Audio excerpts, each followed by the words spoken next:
I'm John Kersey. I'm a HSEQ business partner with ISS UK, a facilities management company. Normally I deal with a wide range of health and safety issues, but very recently I've been involved with Project Nightingale, which is one of the pioneer Nightingale hospitals for the NHS. This is set up in East London in the Excel Centre. So the Excel Centre itself has really two big halls. In total they're about 87,328 square metres, and there's an area in between them. So the idea here is to set up what's known as a field hospital or a makeshift hospital to deal with the expected increase in patients due to the coronavirus crisis. So over this period, what really inspired this was in China, in the Shenzhen temporary hospital. It was built in an incredibly short space of time, so it's about 10 days.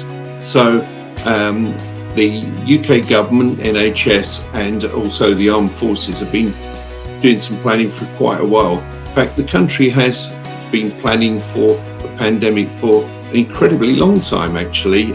There's in fact a thing known as the Emergency Planning College, which looks at all sorts of different contingencies, and pandemic's one of them.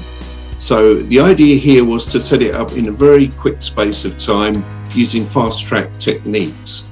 And we've actually seen that. So on the 21st, it's in the public domain.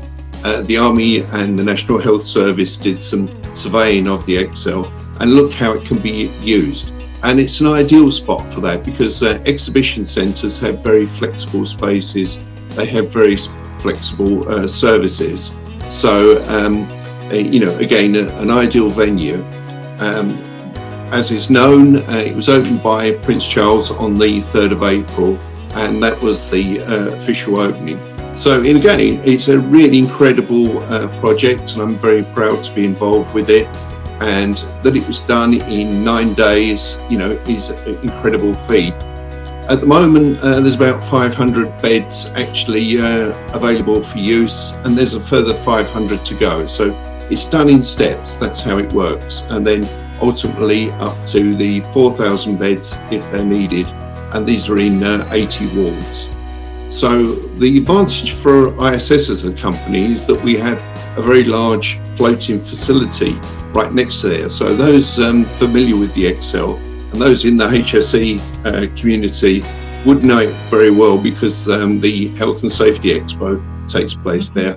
But just at the towards one of the ends, you have the Sunborn yacht, and we actually have that. So that's proved to be an excellent facility for accommodation, but also we use it as a training academy because we're actually doing training within national health trusts and setting up training academies so people can replicate, how to do patient handling and patient services. So very useful, and it's very realistic and a good style of training.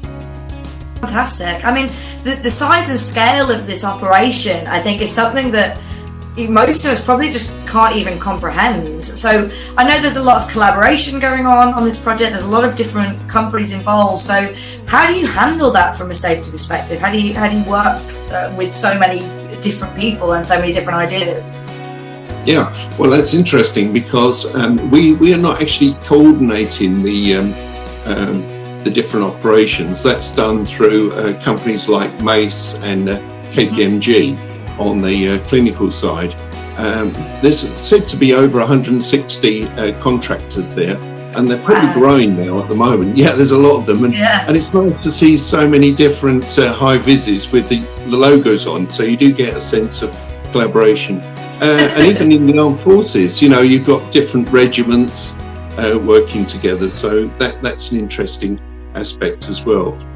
From the National Health Service, I think you're basically building a hospital from scratch, so everyone's had to ramp up and deal with that. But what's quite useful for the private contractors, in particular ourselves, is that a lot of sites are starting to close down, so it's freed up labour resources, and so it's good. It's like a resource allocation issue.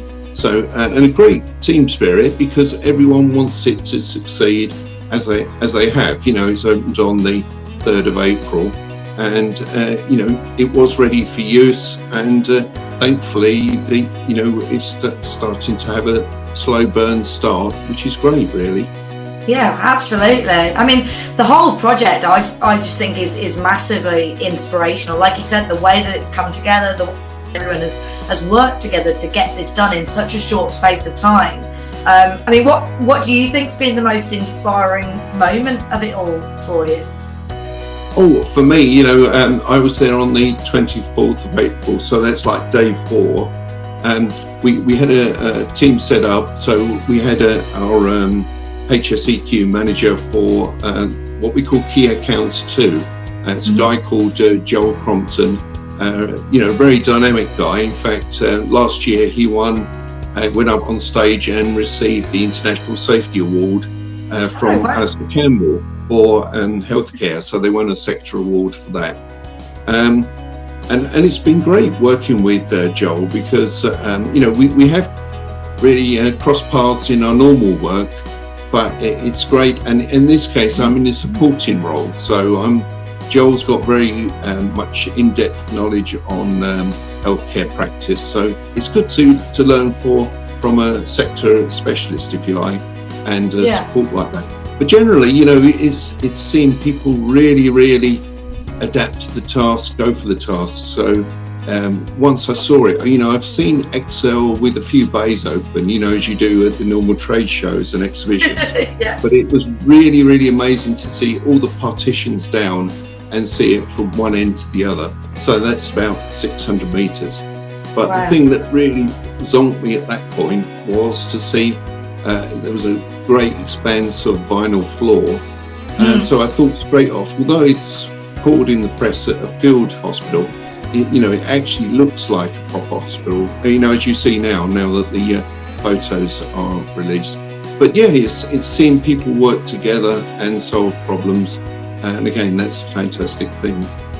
Fantastic. I mean, have you found that the project has challenged you from a professional standpoint? Oh, yeah, definitely. For example, a lot of things I've had to do. I enjoy being in the supporting role, so that's been really, really good. And what it does mean is that I've had to go back to basics. So we have a system called AssessNet, which is a EHS safety management system.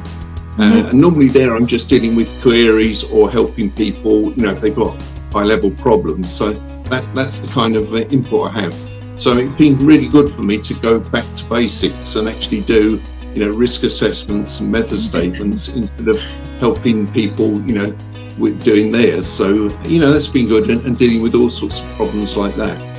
Do you think the project taught you anything as a safety professional? Oh, immeasurably. I've had to go back, and a lot of knowledge that I probably acquired, I've had to reacquire. So I've had to look at things like, hand-arm vibration for people using working machines and so on. So looking at the detail of that, whereas in many cases, we don't really look at the specifics, whereas someone, on the operational level might do. Okay, that makes sense. I mean, we've obviously talked a lot about the scale and the size of the project, and how multifaceted it is. Has it been difficult to retain high levels of safety excellence? How do you go about that, keeping the standards high? Well, I think again it's fast build. That's for true. That's true. But what I've noticed is if you've got really solid ingrained systems, as we have as a company, if you can retain those and maintain those, people come in and it becomes like work as usual. So they're transferring their safety culture from another area to this particular one. So to give an example, it's more a case of cross-training, if you like, Laura. So one of the things that we did manage to do is that we've got a lot of retained job retained hotel cleaners. And so they're obviously experienced cleaners and they're used to doing what they do. But the clinical cleaning is on a different level. So, there's been operational training and people picked up on that. And so we've been running induction training using our academy on the Sunborn yacht, and then doing operational training across the piece for people in the afternoon. So again, we've had people from all sorts of levels coming in. People who've even been operational directors are happy to come along and they want to be involved in the Nightingale, and they're quite happy to put on their uniform and start working with the mob. Yeah, it's great. Yeah, definitely. It's 100% something to be proud of. So I can totally see why you would get that from people. I mean, are you foreseeing any challenges once the hospital is fully operational, or now it's fully operational? I think there is a will to succeed, and that will see people through. And we haven't really seen any major stumbling blocks during the construction. There's some things I thought, wow, that is going to be an achievement. So one, for example, is the medical gases. Okay. Otherwise, to provide oxygen at the bed heads, it would have to be done through trolleys and J cylinders. But the main design decision was to provide pipe gases. And as you might have seen on the television, BOC managed to come up with these massive, great big silos and provide pipe gas, compressed pipe oxygen to the bed head in that way. So, that is a fantastic achievement. But that's what everyone's doing. One of the things, it's been recognised by the NHS and CQC as well, is that, it's a new way of doing hospitals. So people are having to kind of adapt to that. But, it's really good seeing people adapting to new ways of working. Mm-hmm. Yeah, absolutely. I think this sort of situation could really change things for the future in a lot of industries. Because it's shown us, like you said, new ways of doing things that maybe we hadn't thought about previously. What would you say you've probably enjoyed the most then out of being involved in the whole project?